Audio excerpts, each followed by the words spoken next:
Hello and welcome to Our Time.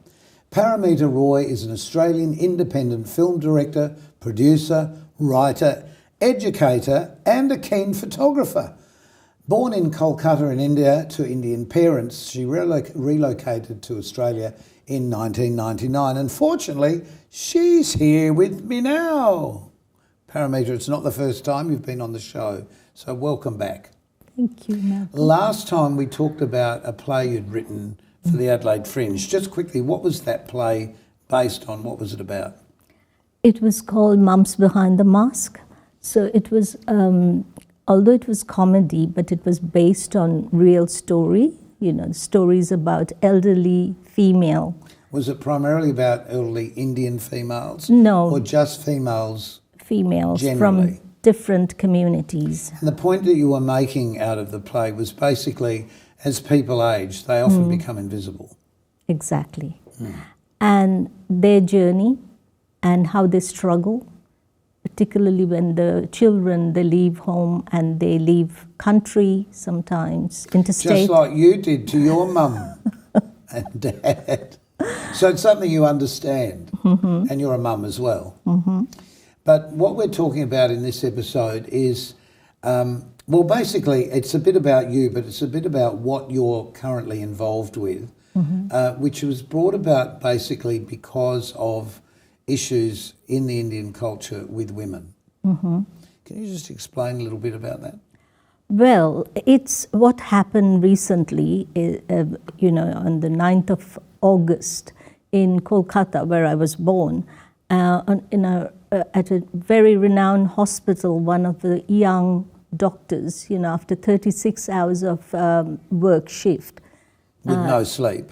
No sleep. And then she was resting. She just finished her shift and she was resting. And that's when she was assaulted, raped and murdered. And which happened inside the hospital premises where the doctors rest. So this was a horrific thing that happened.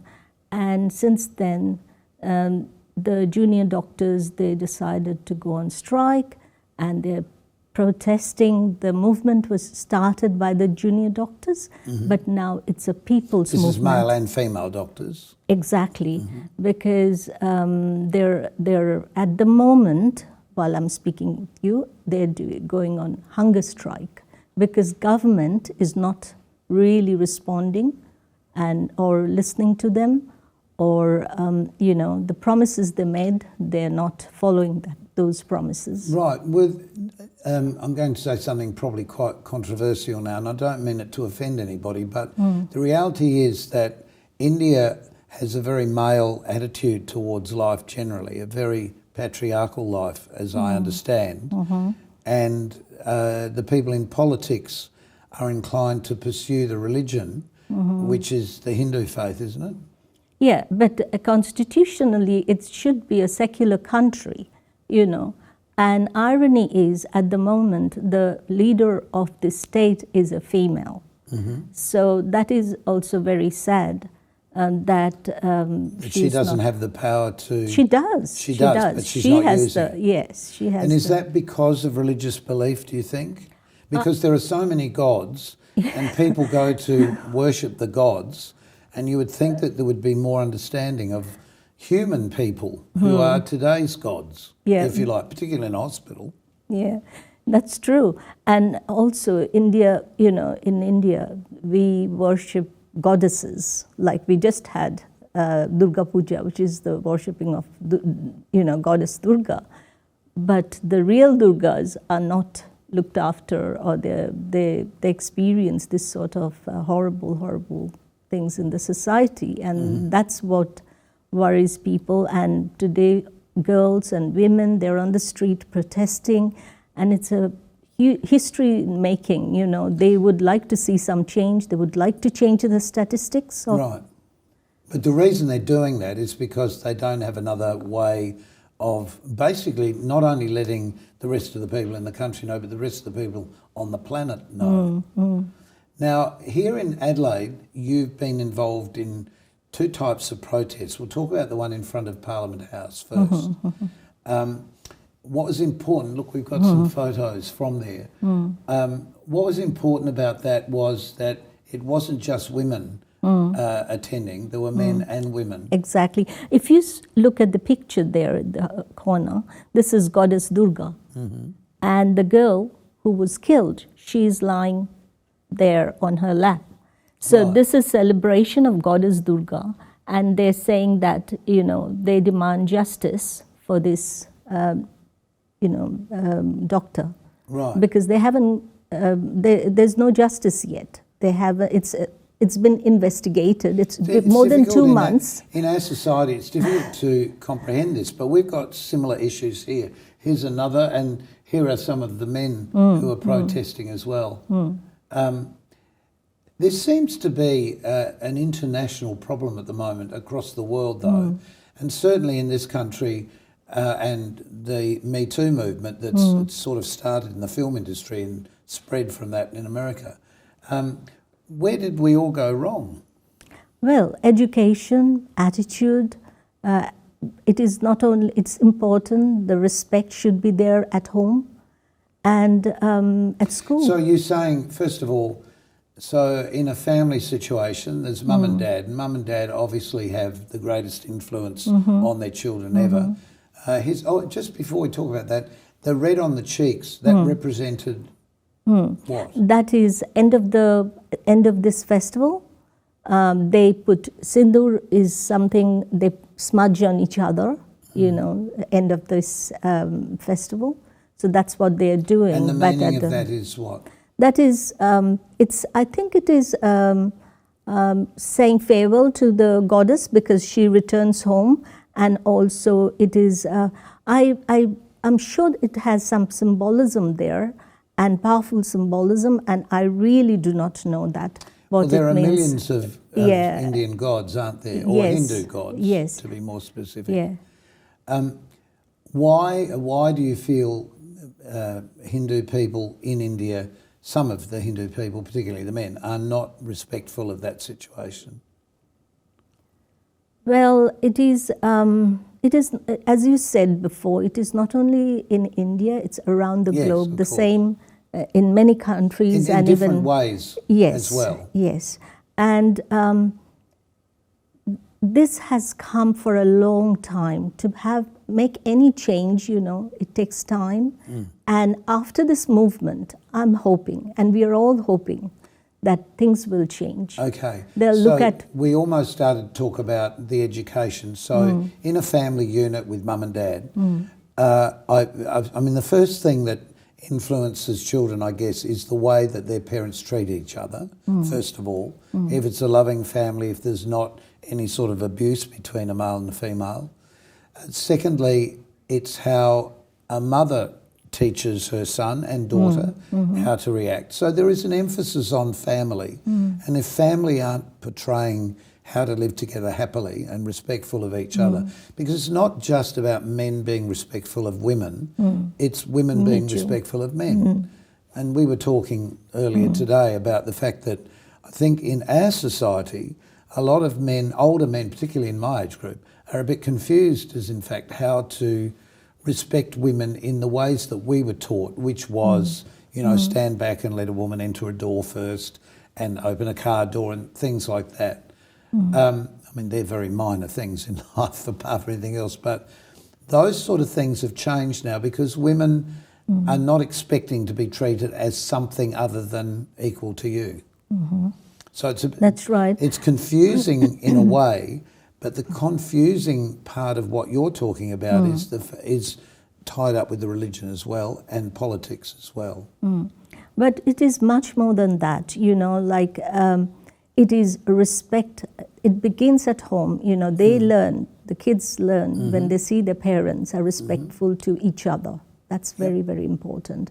And then the literature, we expose them to the, you know, how they're treated. They see the films these days, and there's so much of violence they see. They're immersed in, you know, violence in the games they play. All these things violence has become a lot more prevalent in so many films, and sometimes it's just violence for violence sake. Why do we need that sort of violence Do you feel that's putting ideas into the head of young people?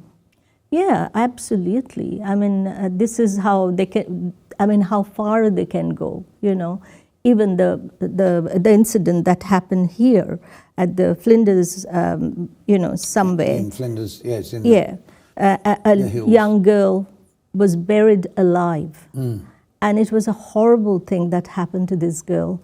But where did they go wrong? She reported to the police, but still it happened. Yeah. And this young man, he didn't know how to accept rejection.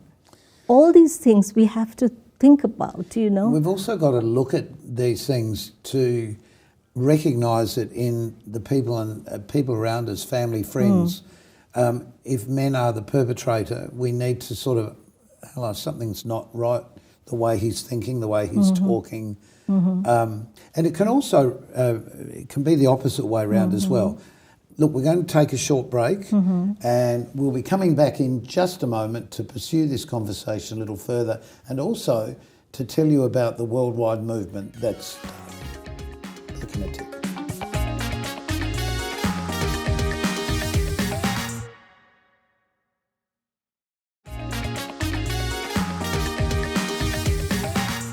And welcome back. Paramita Roy is our special guest, and we're talking about the issues that can occur for women around the world. In particular, we've talked about the ones in Kolkata and the fact that it's happening literally all around the world. One of the most important things that the movement that started in Kolkata has now spread. Yes, it's a global movement now. Indians around the globe, like 150 cities in 30 countries are protesting, and they're getting together and they're protesting on the same day around the world. At the same time? Yes, but 5 o'clock in the US will be different from our 5 o'clock. Yes, the same day, but at the same time, all around the world. All around the globe. Somewhere it'll be at night, obviously, and sometime in the morning or afternoon. No, everyone's sticking to the same time. 5 o'clock. Yes, like Right. Wellington or New Zealand Right. doing their 5 o'clock. Adelaide will be doing our 5 o'clock. Right, yes, You know, no, I get that's that. How, I get that. That's how it's And happening. the reason for doing that is? Awareness, protesting and telling the government, the entire world is watching what you're doing. This is the government of India. Government of India and the judiciary as well, how they deal, because they have live streaming, you see, and we watch it, even if it is late at night for many countries, they will be sitting up and watching the hearing. Right. So in effect, what you're trying to achieve is to jolt the government to making changes. Yeah, we are trying, but we have to keep in mind that in ground zero, there are many doctors are on hunger strike. Yes. They're being taken to the hospital. I mean, That's very serious really going to situation. the absolute extreme. So the passion behind this is very strong. Yes, because sorry. Just to lighten the mood for a moment, though, I asked you before about the red on the cheeks. Yeah, the red. And thanks to Google, in the break. Yeah, I understand now. Why didn't I talk about it? Forgot, 'cause there's so many things to remember. Actually, I didn't forget. I didn't want to remember that because there are lots of things women do in India for their husbands, you know. And recently I found out that this, they call it Shindur Khala. It's not only for the married women, even the widows can, participate in this. Okay. And this I found out this year. I didn't know that because when I was in India, I saw only married women, they were allowed to do this, play with this red vermilion or what. What does it mean? Yeah, but that was for the well-being of their husbands. But things have changed. Now it is for strength, giving strength to each other. Ah, I see. And yes, so Right, that they makes can. perfect sense. Yes, they can say. So can the men do it too? I haven't seen men doing it, but why Okay. not? Yes, I think they can. But They during can Holi, they do. strength themselves. Yes, They've why got not? enough strength already. Well, that is That's questionable. The problem. It's part of the problem. You did a protest here in South Australia at Unley? Yes, we did it, Andy. But the first one was done, the candlelight vigil was done by Saima, South Australian Indian. Oh, this was at the The Unley yes, Soldiers Memorial Soldiers Park. Memorial Park. That was a street play we were you're performing. there too. Yes. We'll just listen to what they're saying. Oh, I've heard that scream before. It's in my nightmares.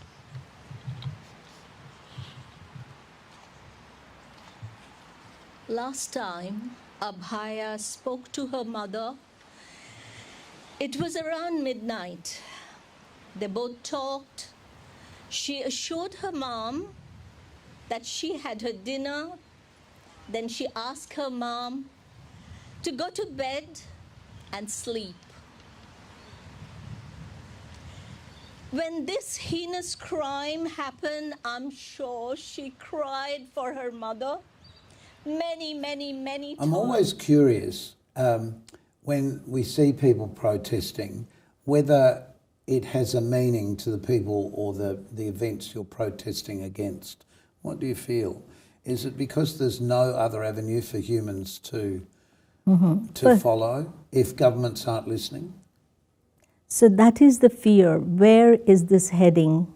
You know, there were many people were protesting at when there was a celebration of this goddess Durga, and they were arrested just for chanting, "We want justice, we demand justice," and 9 protesters were arrested. And it was hard work for the, lawyers to, and everyone is involved now, lawyers, common people and the people on the street, mothers, they're sitting with those on hunger strike, and they're also fasting. I did fasting as well. So everyone is involved now in the city. And I guess the bigger question for people that don't quite comprehend what this is all about is, does anybody in power take notice of this, or are they just saying, oh, well, let them go? Because obviously there's a lot of protests in the world at the moment because of the wars that are going on, that have been going on for too long. It's like, why can't society wake up to itself? We're not here for a long time. We're here for a short time. Exactly. We all live on the same rock. And doctors want to work. They can't go to work. They can't do their job. And who's suffering? The people are suffering. Yes, so everyone's suffering is what you're saying. Yes. And so if the administration, the government take action quickly, promptly, then they don't have to go on hunger strike because they had no other option. They had no other option.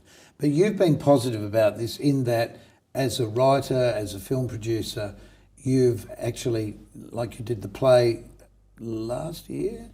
Last year also I did play with my Afghan students. Oh, yeah, well, let's talk about that for a minute, because before we talk about the pieces you've written, because you're teaching online, again, girls that have come from Afghanistan. Yes, I have a school. It's called Virtual School Australia.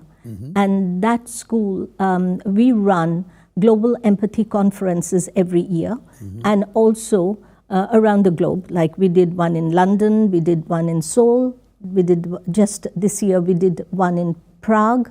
So we run those conferences, but also what we do is we run classes for students, like particularly Afghan students who, as you know, girls, yes, because they have don't no have way of being educated. No. I mean, you just wonder in this day and age, is it religious beliefs that are causing this to happen? Is it just stupidity that's causing? How come we can't get this right as a population of the planet? I wish I had the answer, but we have to. But you have somewhat got the answer because as a writer, you're writing pieces that address these things, and even if it's one person at a time to educate, it's really relevant. And that's actually why theatre is so and film powerful. is so valuable. Yes. Exactly, and the play we did for Edinburgh Fringe Festival, and this was early this year.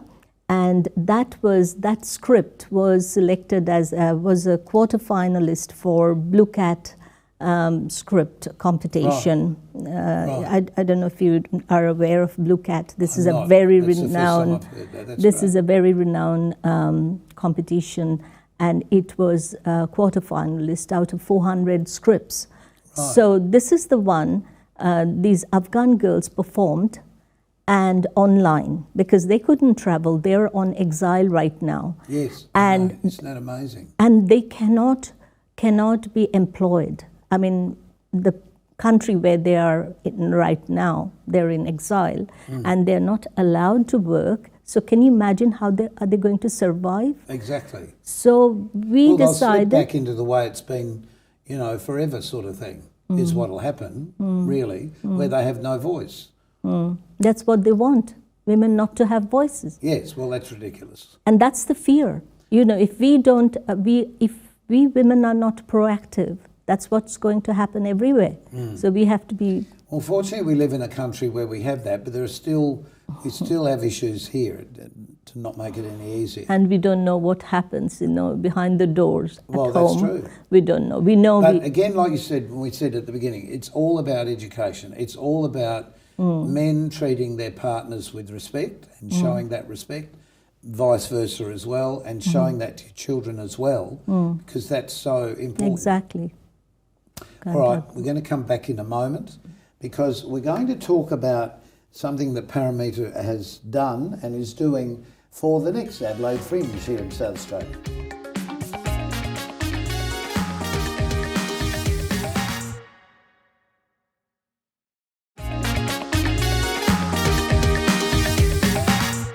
Paramita Roy has been our guest on this episode of Our Time. We've been talking about issues with treatment of women, not only in India but really all around the world, and we've been talking about some of the things that people are trying to achieve to get governments to listen and educators to become more aware of how to educate our young people. But you've done something about this too, because you've written a play called... It's in the process of, I'm right. Development. Yes, because it's still unfolding, in the ground zero, and I'm just collecting all the information and putting it together. But the name of the piece will be Cry of the Hour. Cry of the Hour. Yeah. And you're expecting to do this in the Adelaide Fringe. Yes, exactly. Knowing what your work is, it is thoughtfully provoking. That again, this is the great joy of watching somebody live on stage, seeing real people emoting because they're actors who can do that, and sort of putting forward a challenging piece to make you really think. And whilst in that instance, maybe the audience can't do anything, but the fact that you've done this, it's making more people, even one at a time, address the situation and think about life differently. Because the strength of this piece will be, it's based on truth. And the street play we did, based on what was happening around, in Australia, in India. Yep. And we got the stories, I got the stories together to make that street play. And now I'm collecting all the information, the struggle of the junior doctors in India, how they're struggling, and how others, the people, senior doctors, they're showing their, in solidarity. That is the most important thing, that we are also, and these ladies you just saw, those who went to the Parliament House to protest outside the Parliament House, because they are feeling deeply that this is wrong, what is happening to women around the globe. And the reason they went to Parliament House was because it was a theatre in itself. Yes. So you got the coverage, you got the news coverage, you got the press coverage. I understand why people protest. It's just one of those things that to some of us, we just sort of understand. It's difficult to understand how passionate you actually have to become to make changes in this world. Congratulations on everything that you're doing. Thank you, And I really hope that this special 5 p.m. vigil around the world, if you like, is hugely successful to the government in India. Thank you. Paramita, good luck with everything that you do. Thank you so much. So everyone, until next time on Our Time, I hope you've enjoyed this little glimpse into another world. Until next time, keep yourself nice till then. Bye. And we're out.